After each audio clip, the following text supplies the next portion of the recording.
तर पसीना तोरा देहिया से छुआत लागत जब दोपहर वाला धूप। सुनै छी तर पसीना तोरा देहिया से छुआत लागत जब दोपहर वाला धूप।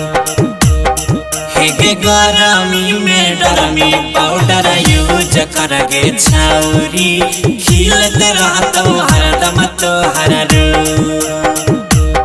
हेगे गरमी में डरमी पाउडर यूज करगे छौरी चमकत रहतो तोहर रूप। यूज करल कर सुंदर सुडौल बनल रहत जवानी पियल करे लाके जूस। हेगे गरमी में डरमी पाउडर यूज करगे छौरी चमकत रहतो तोहर रूप। हेगे गरमी में डरमी पाउडर यूज करगे छौरी खिलत रहतो तोहर रूप। बुझै छी ने?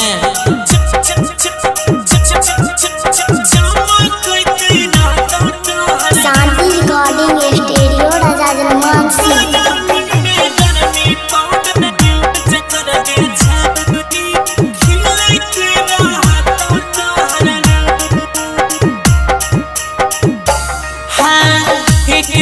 जवान छही चढ़ली छौ जवानी हमरा कैदा यूज करे है तो ने परेशानी। जे कहै छियो सुन। एक त जवान छही चढ़ली छौ जवानी हमरा कैदा यूज करे है तो ने परेशानी।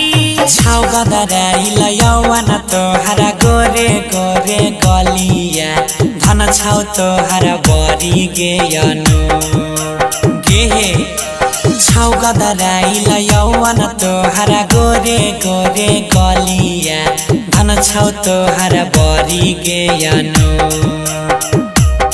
हेगे गरमी में डरमी पाउडर यूज करगे छौरी चमकत रहतो हरदम तोहर रूप।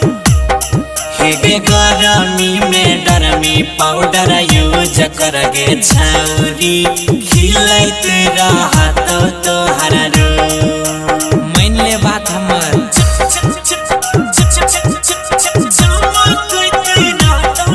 शांति रिकॉर्डिंग स्टूडियो राजा जनमानसी।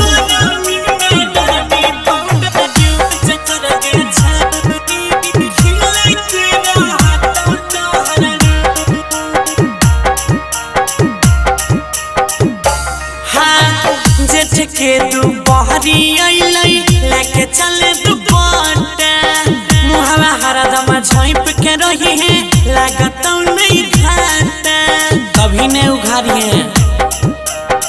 जेठ के दुपहरी अइलै लेके चले दुपट्टा मुहवा हरदम झाँप के रही है लागत नहीं घाटा। गौरव जैया मल्लिक राकेश के संगवा लै छही तू माजा छुपा छु। गोरे लाल सन्नियारो बादल के संगवा लै छही तू माजा छुपा छु।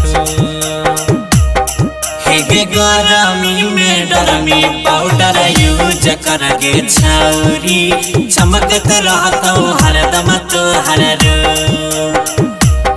हेगे गरमी में डरमी पाउडर यूज करगे छौरी खिलत रहतो तोहर रूप।